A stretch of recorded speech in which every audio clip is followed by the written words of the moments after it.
eu criei um amor muito grande, cara, por isso aqui que está acontecendo, né? Não um apego, é diferente uma coisa com a outra, né? Quem caminha mais próximo de mim percebe que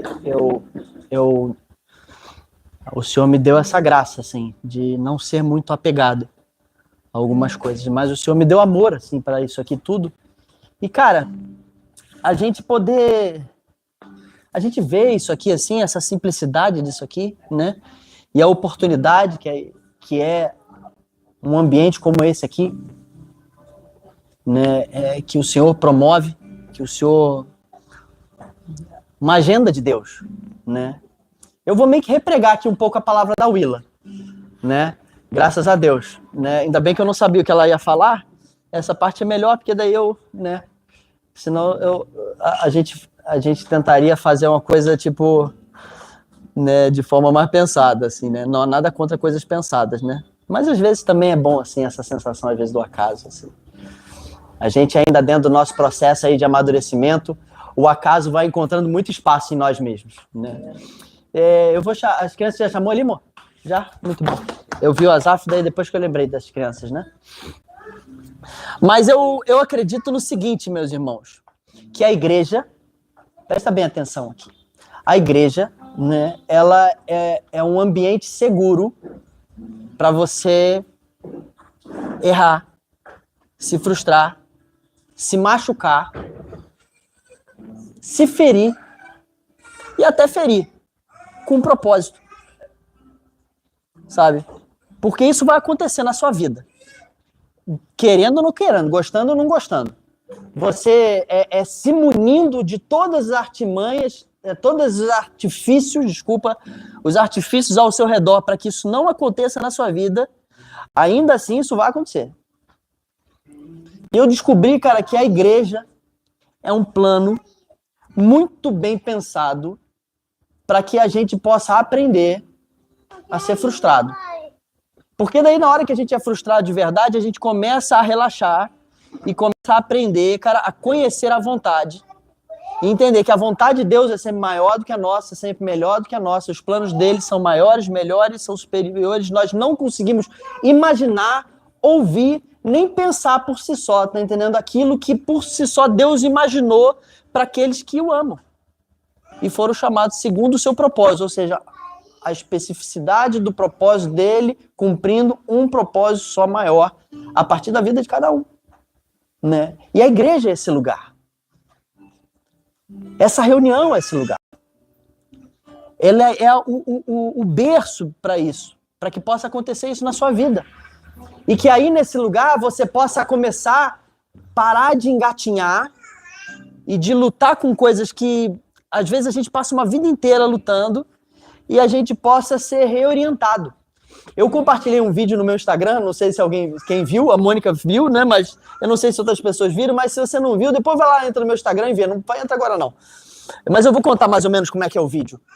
O vídeo é assim, ó. É um cara pegando o sabonete do lado do rio e ele se ensaboa todo. Saboa todo. Ele devia estar sujo e estava querendo se lavar, né? Então ele entendeu o propósito do sabão. Ele também entendeu o propósito da água. E aí ele se ensaboou todo.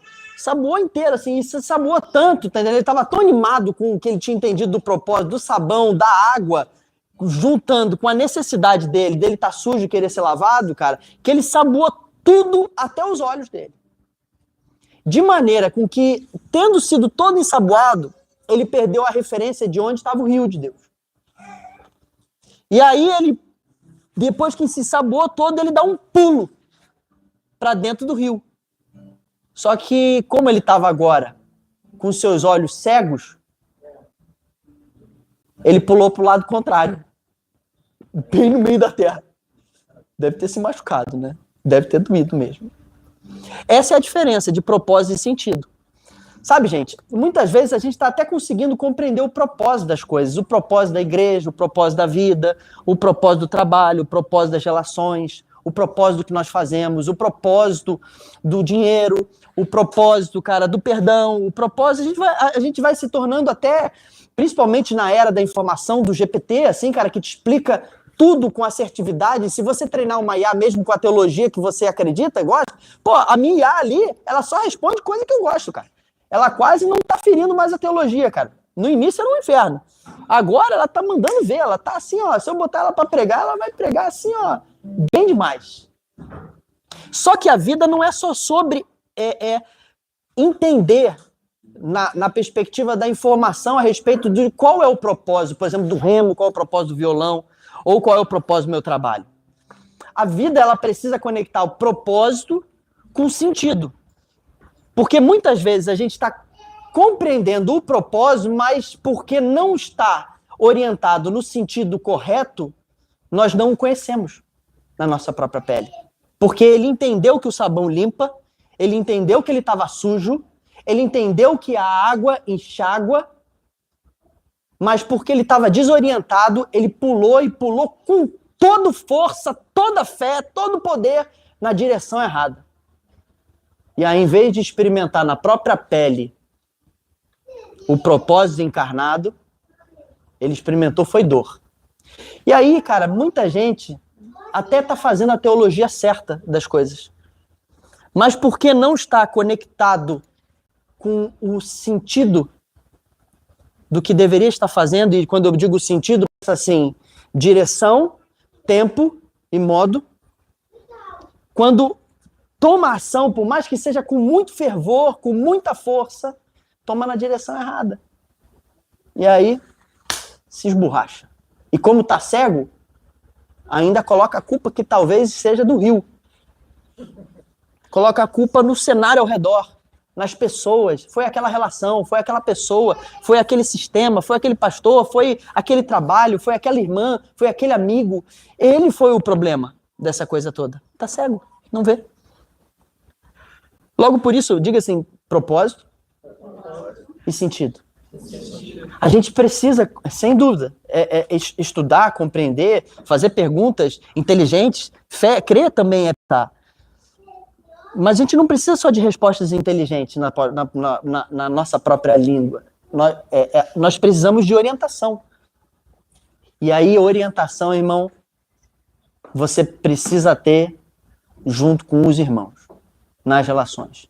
Certamente, se aquele irmão ali tivesse com mais outro, enquanto ele está no processo de ser lavado ali, ele poderia ter sido livrado, cara, de se esborrachar se ele fosse obediente. Porque se ele fosse desobediente, ainda tendo sido avisado, cara, com muita convicção e fervor, numa direção errada, ele ia se esborrachar igual. Mas se ele fosse obediente, cara, era só o irmão pegar ele, virar ele para o outro lado, ele iria ter a experiência transcendental de transformação e perderia muito menos tempo. Não precisaria ter aquela experiência de ter se lascado todo, vir alguém lá pegar do chão e lavar ele todo. E, cara, você percebeu, tá escrito aqui, né? Lê aí essa pergunta.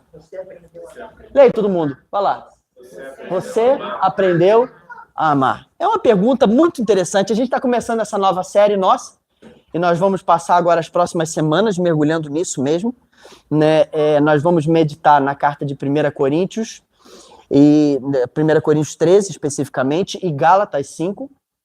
E eu quero, cara, te incentivar a mergulhar e usar essas perguntas que nós vamos fazer durante esses dias, que nós vamos meditar juntos aqui, como uma provocação para que você vá às relações ser realmente reorientado. Porque, sendo bem honesto, irmãos, ninguém se salva aqui. Aí pode falar, mas você é pastor, tal. Não, na verdade, eu sou o que talvez corra mais risco de caminhar desorientado. Por muito estudar e às vezes muito ter que dar resposta, posso acreditar que eu saiba a orientação que Deus está dando, e às vezes a orientação que Deus está dando é na boca de um neófito falando para mim aquilo que talvez por causa da arrogância eu não estou conseguindo ouvir. E as relações nos salvam disso. Então, tem uma coisa que é muito poderosa assim num ambiente como esse aqui, é que por nós sermos pequenos, eu não estou adorando a igreja pequena, né? Eu não tenho nenhuma paixão pela igreja pequena, mas eu também tenho meus pensamentos sobre a igreja mega grande. Talvez ela tenha mais dificuldade do cumprimento do propósito se ela só tem aquela expressão ali de domingo. Mas um ambiente como esse aqui é uma oportunidade tremenda de Deus para nos colocar num ambiente para sermos frustrados, machucados, sermos cuidados, sermos curados, aprendemos de fato a amar. Aprendemos de fato a viver a vida não só na perspectiva do propósito, mas também no sentido certo, porque o propósito da vida é amar. Mas o sentido não é você, o sentido é o outro. A cura, sem dúvida, ela está em mergulhar no rio. Mas não é em você trazer o rio a você, mas você deixar que o rio flua de dentro de você para a vida dos outros. E muitas vezes a gente está até amando objetivamente, mas tudo isso está falando muito mais sobre nós mesmos do que sobre os outros. Muito mais sobre nós mesmos do que sobre o próprio Deus, que ele é amor. E aí, cara, a nossa experiência fica só meramente em cunho religioso e não gera transformação verdadeira. E aí, como não gera transformação verdadeira, a gente até suporta o primeiro tiro, o segundo tiro, o terceiro tiro, o quarto tiro, o 10º tiro, sei lá quantos tiros talvez você tenha capacidade. Fala aí, Narizinho. Quantos tiros você tem capacidade de resiliência para poder dar na sua vida? Tudo bom, Lúcia? Mas você nunca conhece na sua própria pele.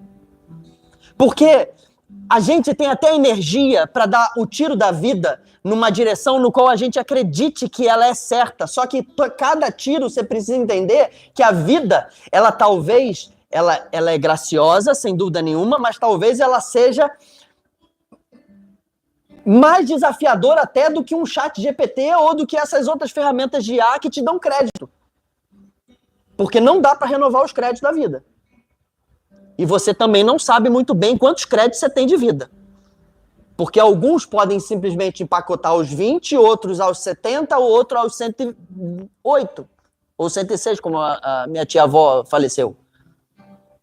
É a quantidade de créditos. Cada tiro você gasta crédito de vida. E quanto mais especulação, mais jogar dados você está jogando com a sua vida. E é por isso que nós precisamos gastar energia em conhecer a vontade. Para que o propósito, ele não seja só uma afirmação filosófica, ele seja de fato uma natureza encarnada. Sabe, a Willa citou uma coisa, ela falou assim, cara, eu quero colocar os meus talentos na direção do que de fato faz sentido. É o que ela está falando ali. Eu não quero enterrar o meu talento. Eu compreendo o que você está dizendo, né? Mas normalmente a gente pensa, por exemplo, em enterrar talento como quem fica só em casa sem assumir a responsabilidade de nada. E beleza, passa por aí também. Mas se você for entender, na verdade, enterrar talento e compreender que Deus deu um talento e a parábola ali dos talentos, ele pega o talento e enterra dentro da terra. A pergunta, onde é essa terra? Eu vou dizer para você onde eu acredito que é essa terra, e para mim essa parábola está falando exatamente nessa direção. Essa terra é a terra do nosso coração. Porque se você fizer um paralelo com outros textos, como por exemplo Efésios 4:11, Deus diz que Deus deu dons, deu homens como dons de apóstolo, profeta, pastor, mestre, evangelista, com o fim de preparar o povo santo para a boa obra. Então, se você for pensar no final das contas, Deus nos dá um talento, e o sentido desse talento não é exercê-lo somente.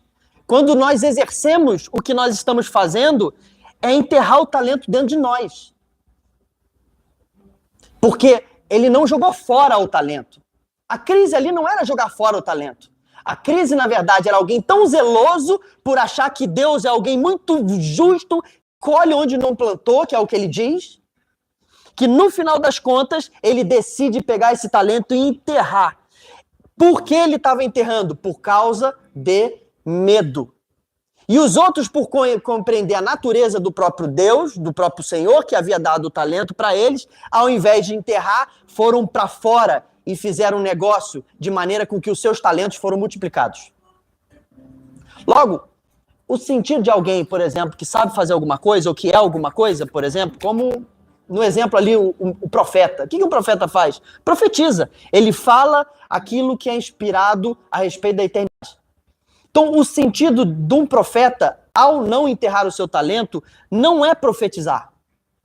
O sentido de um profeta é fazer com que as pessoas ao seu redor sejam assim como ele.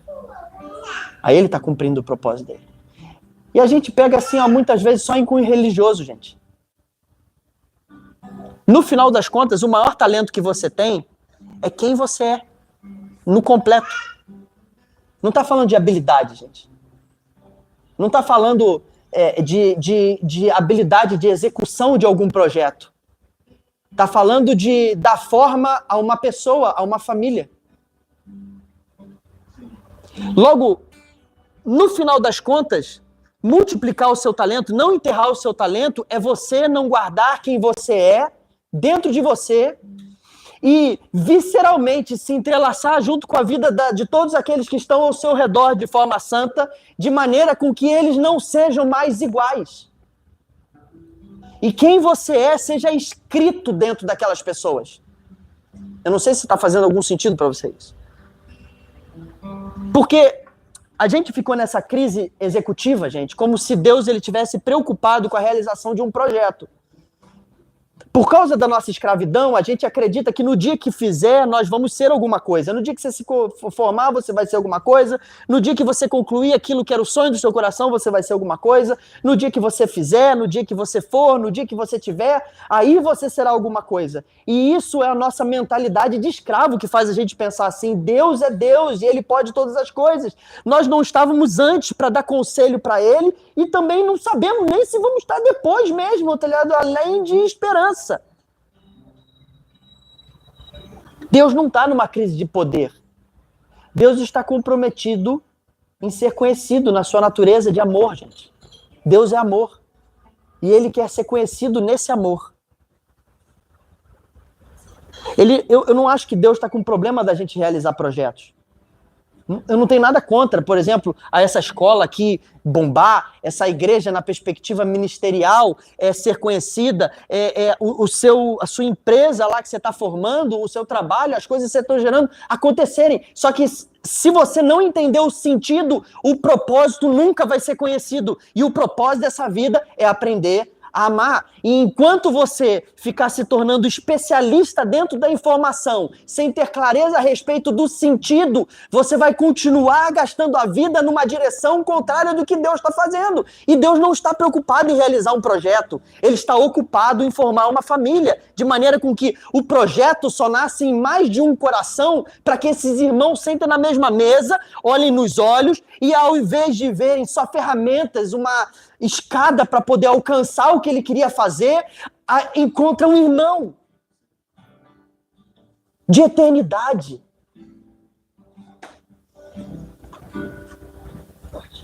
E às vezes a gente está na orientação contrária, tentando salvar a nossa própria vida do fracasso, do medo, da insegurança, da ansiedade, de tudo.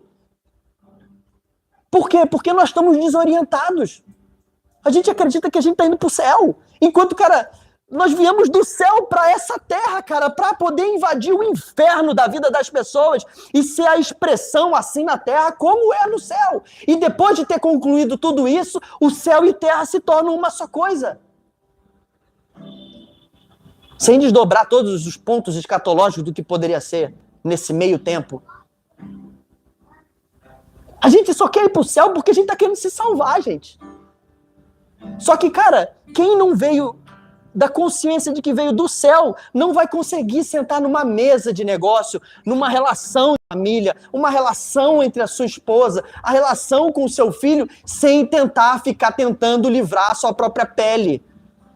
E a gente está tentando livrar a nossa própria pele porque a gente acredita que nós somos o que nós fazemos, e enquanto nós somos, o que fazemos é a expressão de que nós somos, é a melhor ferramenta que você tem para expressar quem você é. E aí, por você conhecer que é isso que você é, e a ferramenta que você tem é o fazer, você agora senta no meio dos seus irmãos, olha para ele como pessoas, se importa com eles e se entrega. De maneira com que a vida uns dos outros é entrelaçada. São entrelaçadas. Nem sei se eu falei certo o português, mas vocês entenderam. Sabe, eu não sei se está fazendo sentido para você, mas 1 Coríntios 12, o apóstolo Paulo começa a falar a respeito do corpo de Cristo. E ele está falando para um povo pagão. Um povo que não tinha consciência muito sobre quem Deus é, mas é um povo que vivia diversas culturas, um povo completamente de mentalidade escrava, não que o judeu também não tivesse, não fosse. Mas aí ele começa a falar, cara, que Deus deu dons aos homens e que nós somos, que assim como um corpo tem muitos membros, somos nós, o corpo de Cristo, e Deus deu dom ao Robson, deu dom ao Willa, deu dom ao Lucas, deu dom ao Roberto, deu dom a coisa, e todos esses dons foram dados em prol do bem comum, e cada um é uma expressão dada pelo Espírito, de maneira com que esses dons foram dados pelo próprio Deus, numa expressão diferente para cada um, mas no final das contas, todos nós estamos todos dentro do mesmo corpo. De que ele está falando? De funcionalidade, no final das contas. Só que ele termina esse texto com uma coisa muito peculiar, meus irmãos. Ele diz assim no final: porém, entre vocês, busquem os melhores dons. Ele vem ensinando e falando assim, cara, o Thales tem habilidade disso, ele é incrível, tem visão, você tem habilidade aí de organização, você tem habilidade aí artística, você tem habilidade, cara, de serviço, você tem habilidade, cara, de cuidado, entrega, né? Cada um tem uma habilidade muito bom, tá ligado? Cara, é incrível, vocês têm mesmo inclinações diferentes, mas vocês fazem parte de um só corpo, e no final das contas, mesmo que cada um tenha habilidade, busquem os melhores dons. Deixa eu fazer uma pergunta. Qual que é o melhor dom para buscar? Tá? Na hora que você está com o seu casamento destruído. E aí você senta com um amigo que é tímido, guardado dentro de si. Qual era o melhor dom que você queria que esse cara buscasse? Ele tem dom de cura. Qual é o dom que você queria que ele buscasse?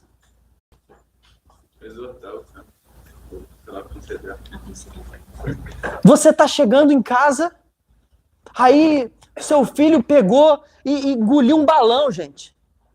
Você tem dom de falar. Qual o melhor dom para essa hora, gente? Você vai começar a pregar lá pro teu filho? Dom de ajuda, irmão. Dom de serviço, dom de socorro, de enfiar o dedo na goela e tirar aquele balão ali, irmão. E foi Deus que me deu revelação para fazer isso, cara. E aí o próximo versículo, ele diz mais uma coisa. Ele fala, mas eu lhes apresento um caminho ainda melhor. Sabe por quê, gente? Porque realmente é muito, muito poderoso a união. A união realmente tem poder. Tem poder, sem dúvida. Só que Deus não está com crise de poder. E muitas vezes nós temos união para a realização de um projeto, mas não temos autoridade para tal. E aí, como Deus não está com crise de poder, e Eclesiastes diz que não há nada novo debaixo do céu, então qualquer projeto que você está tendo o sonho de fazer agora, ele não é nada de novo. Ele só é uma perspectiva diferente de um projeto que já houve no coração de algum outro ser humano em alguma época. Logo, então, Deus não está com crise da realização desse projeto. O que Deus está, então, focado, gente? Sabe, meus irmãos, o texto de 1 Coríntios, ele diz assim, ó, presta bem atenção comigo. Eu passo a lhes mostrar um caminho ainda mais excelente. Ainda que eu fale a língua dos homens e dos anjos, se não houver amor, serei como bronze que soa e como um símbolo que retine. Ainda que eu tenha o dom de profetizar e conheça todos os mistérios e toda a ciência desse mundo, ainda que eu tenha tamanha fé a ponto de transportar montes, se não tiver amor, nada serei. Ainda que eu distribua todos os meus bens entre os pobres, ainda que eu entregue o meu próprio corpo para ser queimado, se não tiver amor, isso de nada me adiantará. Você sabe o que ele está dizendo aqui? De verdade, gente, presta bem atenção. Você ganhar muito dinheiro é muito legal. E bom também. É melhor, cara, passar a vida aqui rico do que pobre. Depende. Se você for rico, for corromper teu coração, seria melhor ser pobre. Mas é muito bom concluir uma faculdade, você não concorda? É muito bom você realizar, por exemplo, um empreendimento social que vai abençoar os mendigos da rua. É muito bom você abrir uma clínica, ser um administrador tal que aquela clínica ali, cara, tenha a cura do câncer, das dores, dos problemas que a humanidade tem. Isso é muito bom.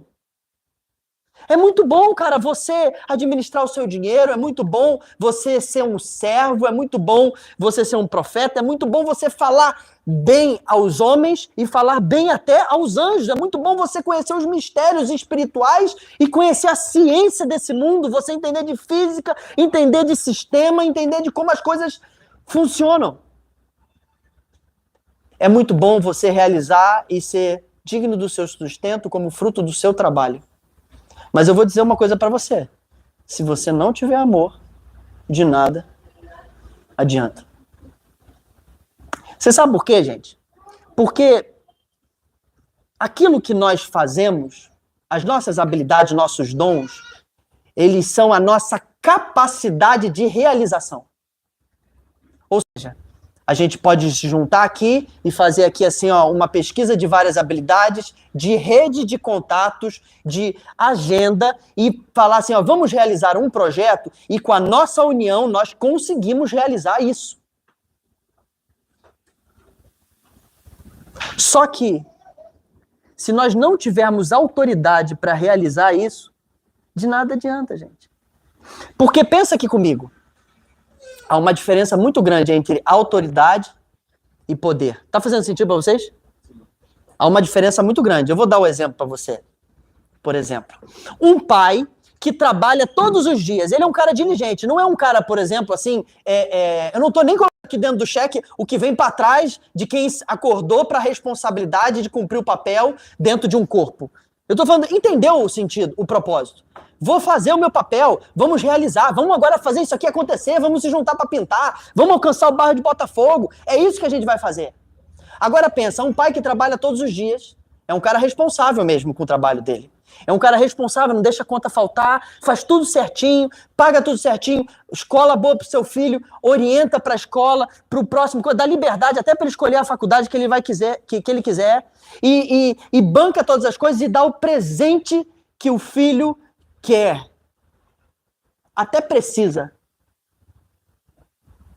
tem poder para dar esse presente, não é verdade? Esse pai que faz tudo certinho não tem esse poder? Agora, se esse pai que tem poder de fazer isso não consegue perceber que aquele filho talvez não está precisando de nada disso, ele vai ter autoridade para comunicar amor para esse filho? Pensa.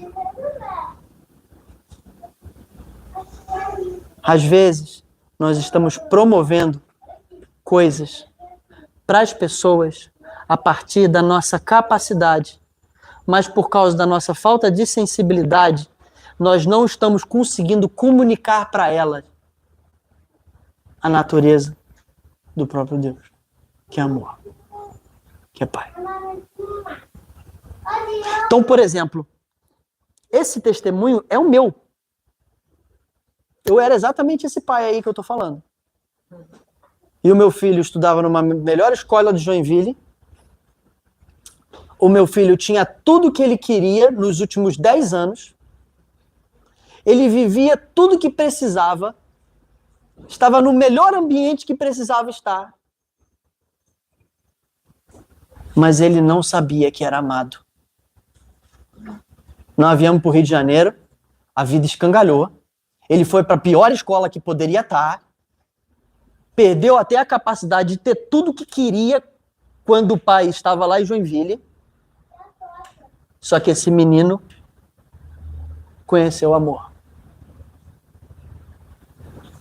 E eu não acho que uma coisa é antagônica à outra, não. Entendeu? Eu não acho que você precisa ter insucesso numa área para você poder comunicar amor.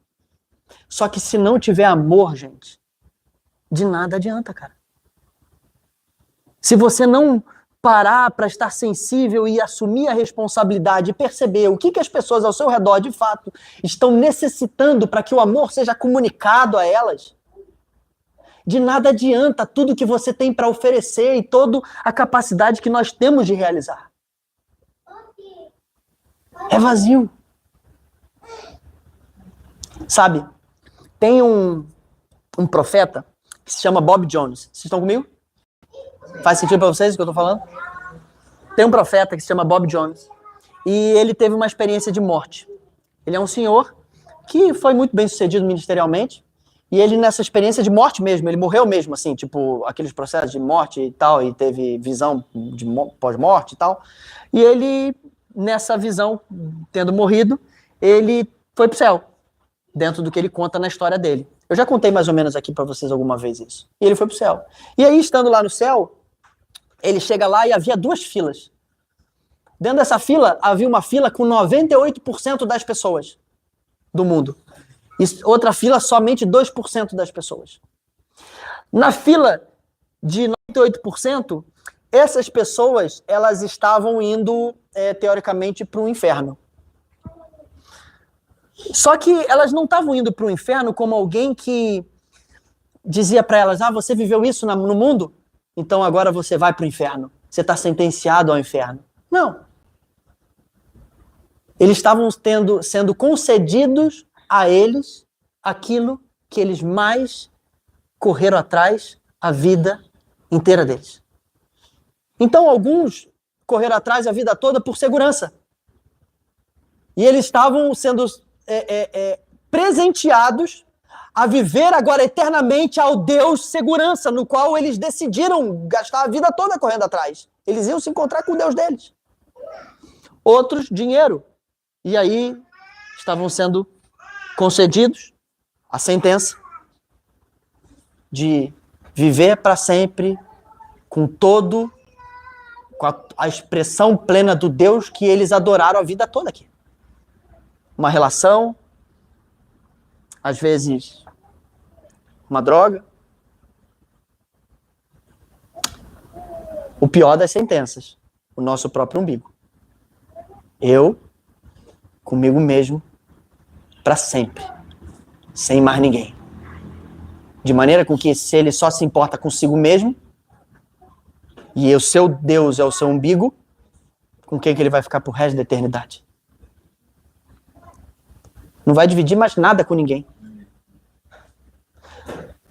E na outra fila, a fila daqueles que estavam indo então se encontrar com o Senhor. E aí ele se encontra com o Senhor. E aí tinha várias pessoas e ele vai contando história por história.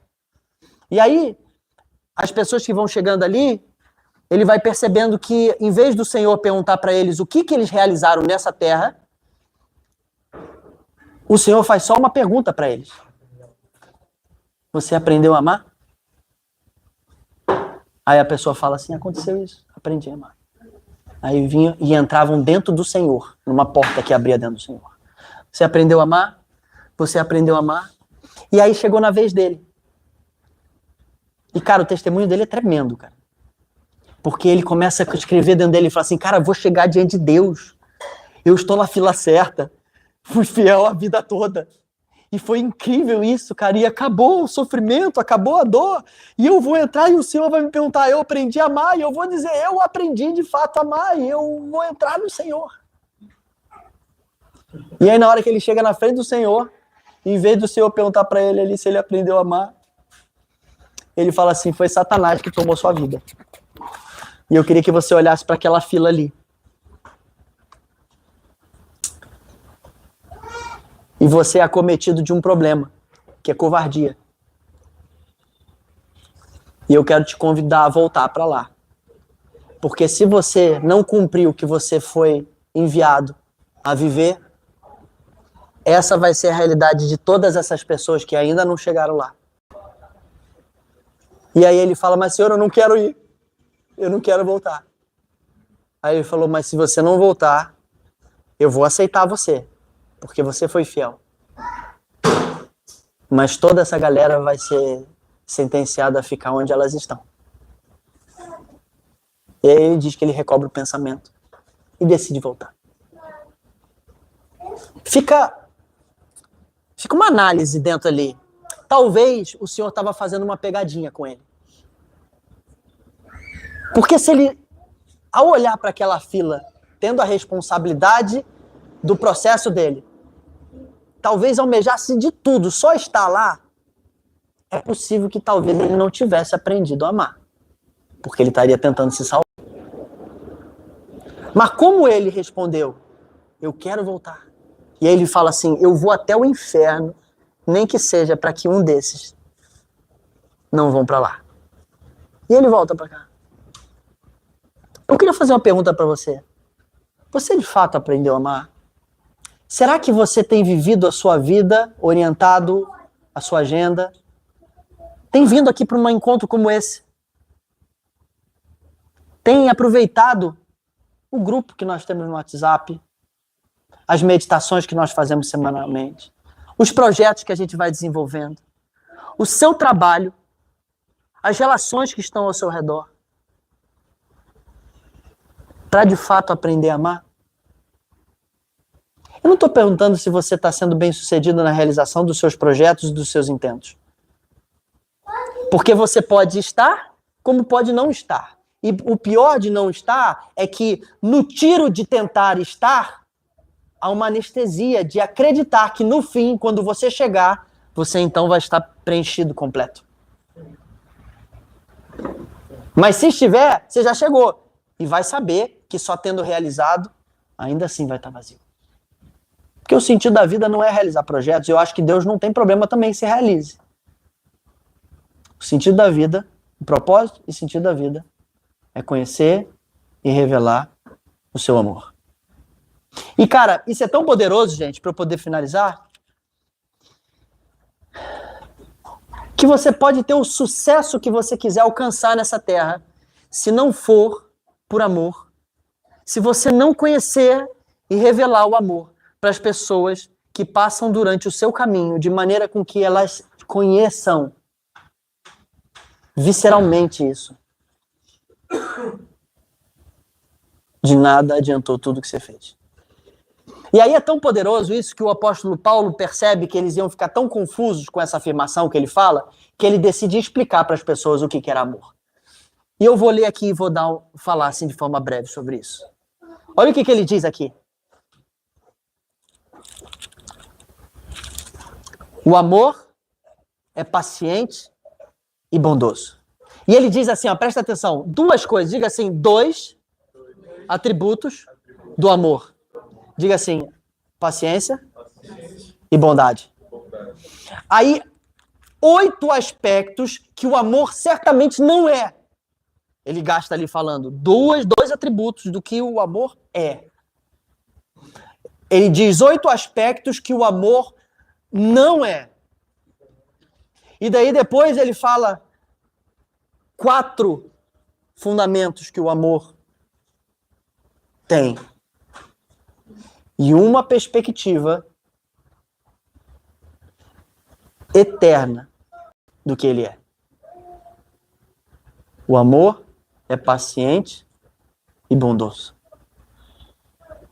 E cara, irmão, bondoso, sabe de que ele está falando? De boa intenção. E não é boa intenção assim, aquela coisa, de boa intenção a escada do inferno tá cheia. Não é bem intencionado. É de intenção daquele que é bom. Boa intenção, ele tá falando assim de que, cara, eu não me importo mais comigo e agora eu abro os meus olhos para importar com os outros. Empatia. É empatia, mas muitas vezes a nossa empatia, e essa empatia, sem dúvida, mas muitas vezes a nossa empatia e o nosso altruísmo é só o medo disfarçado de altruísmo. Uma coisa eu sei dizer, cara, ninguém consegue ser hipócrita consigo mesmo. Eu não consigo, você não consegue, ninguém consegue. Todo mundo sabe o que é que de fato está lá dentro.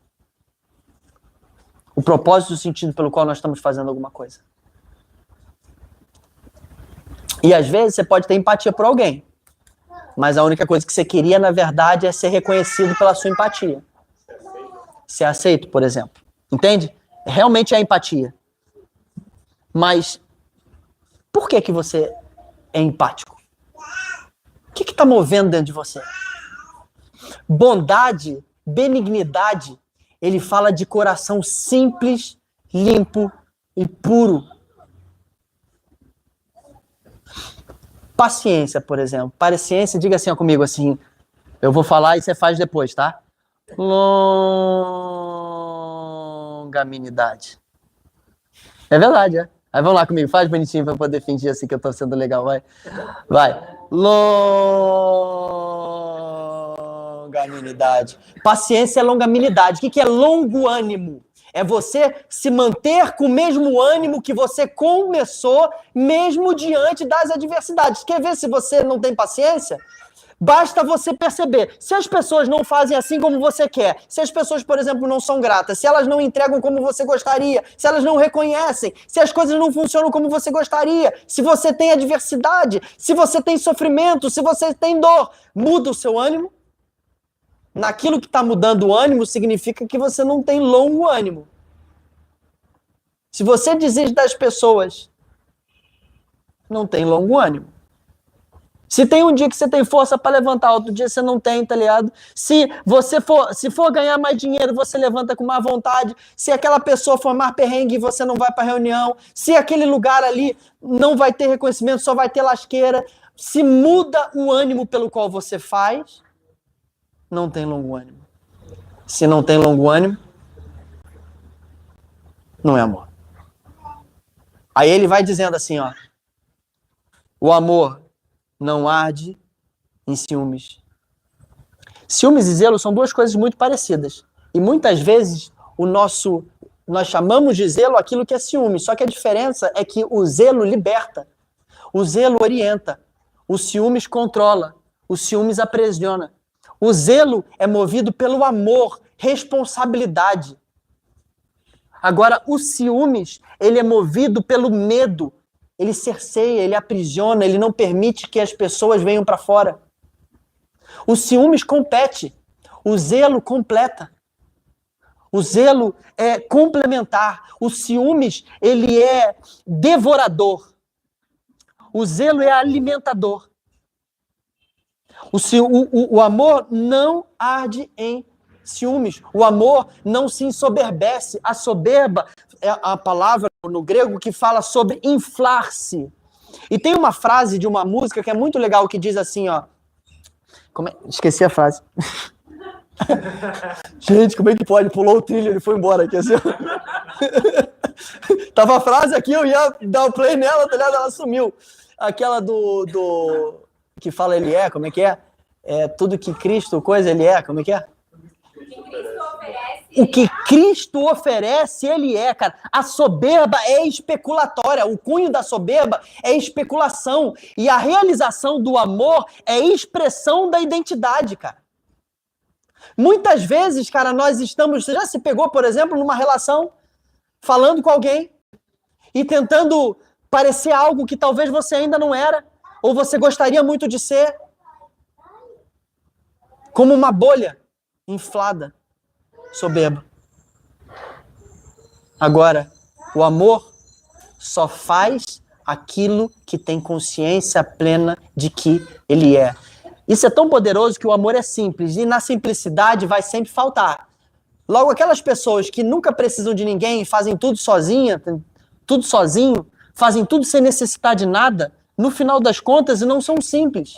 Porque se for simples, vai ficar algo faltando. Se fica algo faltando, chama que as pessoas apareçam para cumprir o propósito delas. Esse é um dos pecados que eu mais caí, gente, porque eu sou muito capaz de realizar qualquer coisa. Hoje vocês podem perceber, cara, às vezes eu deixo as coisas escangalhar. Para que possa aparecer a pessoa, cara, e conectar. Se Deus não está tão preocupado com a realização, quer que, na verdade, haja um encontro a falta daquilo ali é só o propósito do encontro, então se eu completo toda a falta, nunca há um encontro. Logo, não cumpre o propósito da vida. O amor não se envaidece, gente. Você sabe o que é vaidade? Vaidade é bolha vazia. O amor não precisa de reconhecimento. O amor, ele precisa só de entrega. O amor não é inconveniente. O inconveniente aqui ele está falando de alguém, cara, que não se ocupa com a vida dos outros. Você já ouviu aquela frase, não me preocupo com o que as pessoas pensam? Você já deve ter ouvido. E a gente até é incentivado a falar isso. Até a arte de ligar o F lá. Sabe qual é? Essa é uma das maiores burrices que alguém pode falar. Talvez você pode se salvar por algum tempo com essa filosofia de vida, mas você nunca vai conhecer o que de fato é o verdadeiro amor com esse tipo de pensamento, porque o amor se ocupa, e se ocupa tanto de maneira com que você oferece, entrega tudo que você é na direção daqueles que não mereceram, mesmo que eles nunca vão aceitar e nem reconhecer, para que possa salvar alguns. Deus amou o mundo de tal maneira que deu o seu único filho, para que todo que nele crê não pereça, mas tenha vida eterna. Tenham entre vós o mesmo modo de pensar de Cristo Jesus, que se esvaziou, não considerou que ter poder era algo que ele deveria se apegar, e se humilhou para que alguns pudessem ser salvos. Percebe, gente? Se você erra comigo, a resposta que eu te dou fala mais sobre mim do que sobre você. E se eu entrego para você condizente ao erro e teu acerto de forma diferente, significa, no final das contas, que os seus erros que me controlam. E só me controlam porque eu não me movo por amor, me movo por medo. Logo, eu estou fazendo comércio, porque o amor não age por interesse. E muitas vezes, cara, quantas vezes a gente está agindo por interesse, gente?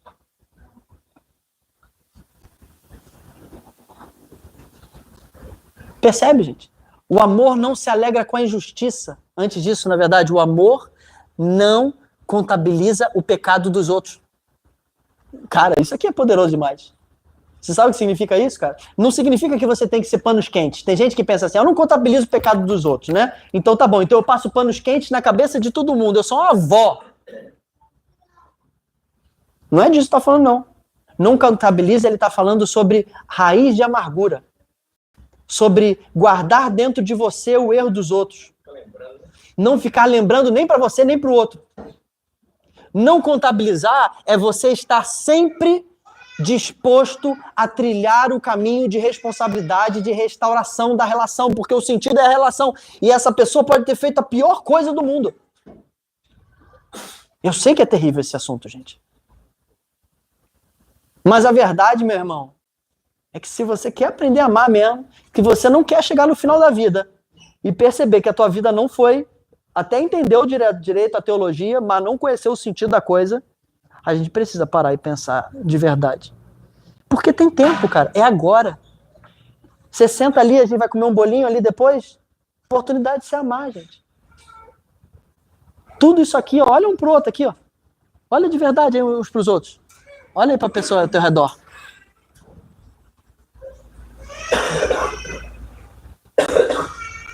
É uma lasqueira, cara.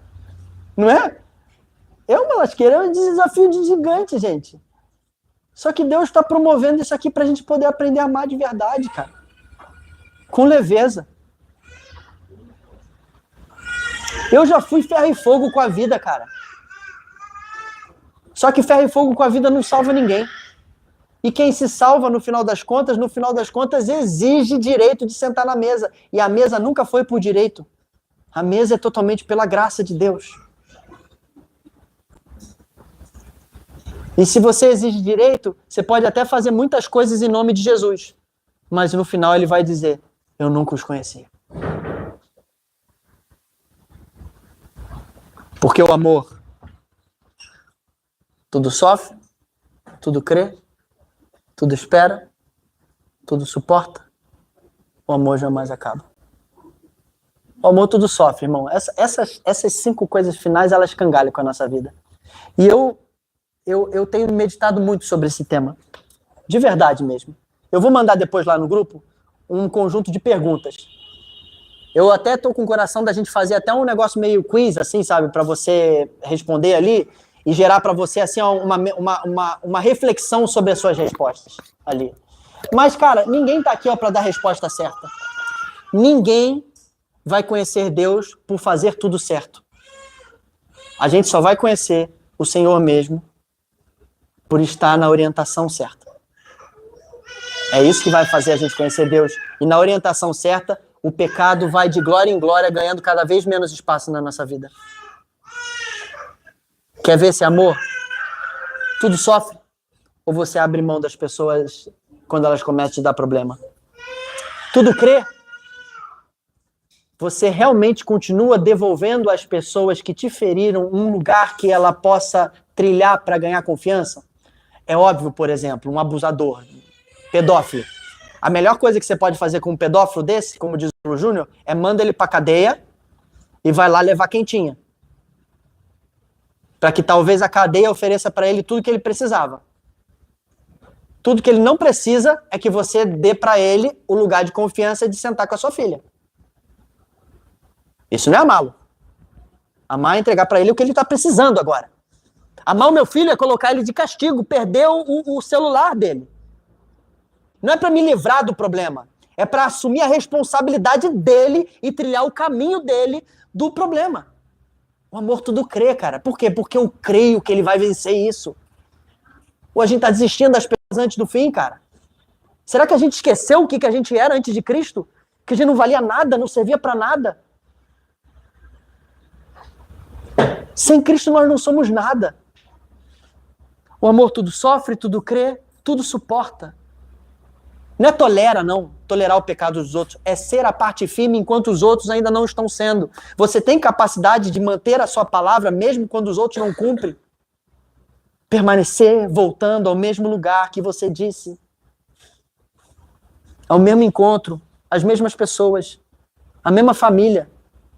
A arte de se manter casado é terrível, gente. Tem toda uma graça, mas tudo sofre, tudo crê, tudo suporta. O amor tudo espera. Pode falar. Tem um lado que é importantíssimo. Eu sei que você sabe. Claro. Que é o perdão. É isso, é poderoso demais. O perdão, você aniquila todo o resto. Você resolve todo o resto. E você viver de passado não resolve nada. Se você tiver problema de passado, você não perdoou. Não problema. Então esse problema fica dentro de você. Acabou. E você então cria coisas que o amor não quer. Não consegue devolver a relação. É. Então, tem muito a ver com tudo que você falou. Total. E o que você está falando é exatamente o tudo espera. Porque esperar não é o ato de passividade de quem fica fazendo nada. Na verdade, não tem coisa mais poderosa no esperar do que perdoar. Tirando o hebraico, tirando o grego, tirando tudo isso, no português, perdoar, você já deve ter visto isso em algum lugar. Per significa perfeição, doar, entrega.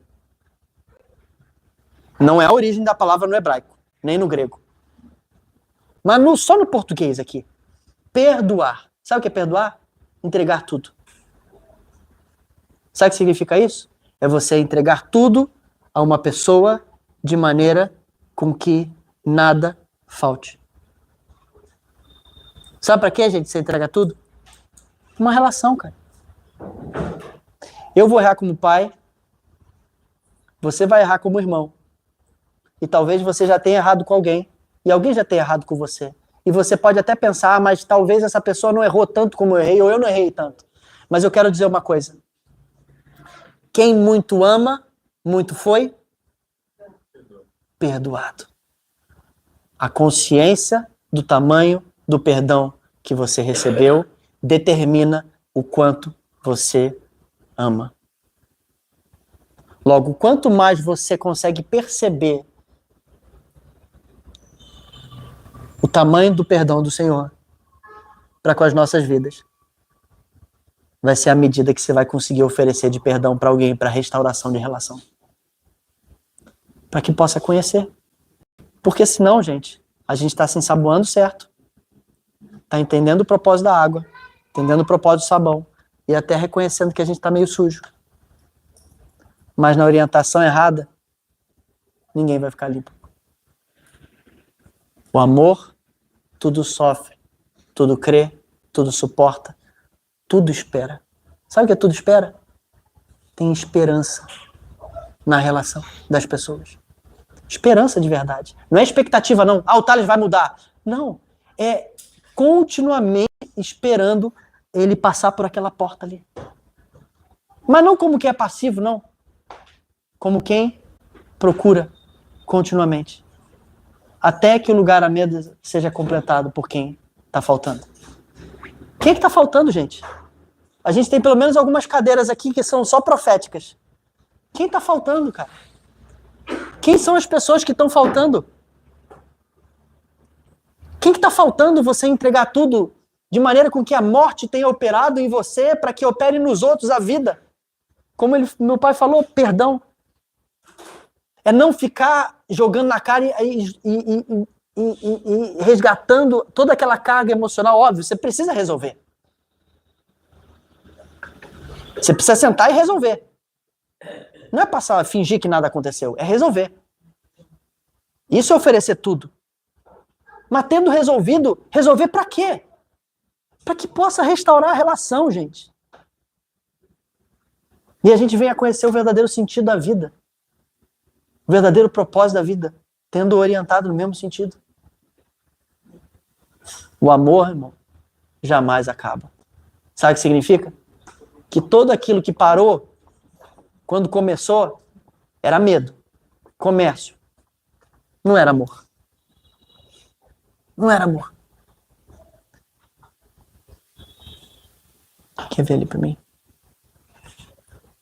É o toque de novo ali. Eu queria, gente, nós vamos meditar dentro dessa série, dentro dessa pergunta. E tomando o texto de Gálatas, Gálatas fala que o fruto do Espírito é amor, alegria, paz, paciência, bondade, benignidade, fidelidade, mansidão, domínio próprio. Normalmente nós falamos que são 9 gomos de um fruto. Mas eu vou ser bem honesto para você que, na minha opinião, o fruto do Espírito é amor. E o amor é alegre, o amor é paciente, o amor é bondoso, o amor é benigno, o amor é fiel, o amor tem domínio próprio. Nós vamos meditar essa série toda sobre isso. Eu queria te encorajar a mergulhar nisso. Deixar o Senhor falar com você. Porque eu acho que assim como tem essa pergunta, que ela parece tão abrangente, você aprendeu a amar, eu acho que a gente pode entrar em perguntas bem específicas. Por exemplo, você tem aprendido a estar realmente contente? Satisfeito? Ou você está se sentindo medroso, atrasado, tendo perdido a vida? Aprendi a estar contente em toda e qualquer situação. Vai ser o que nós vamos meditar nessa semana para a semana que vem. Queria te encorajar a isso. Mas para a gente poder terminar, eu vou botar ali uma música. E ela é uma música que tem alguns minutos. Eu queria que você pudesse, assim, sabe, deixar ela falar o seu coração. Tá? Depois nós vamos ceiar juntos aqui. Glória a Deus, irmãos. Amém? Amém? Graças a Deus.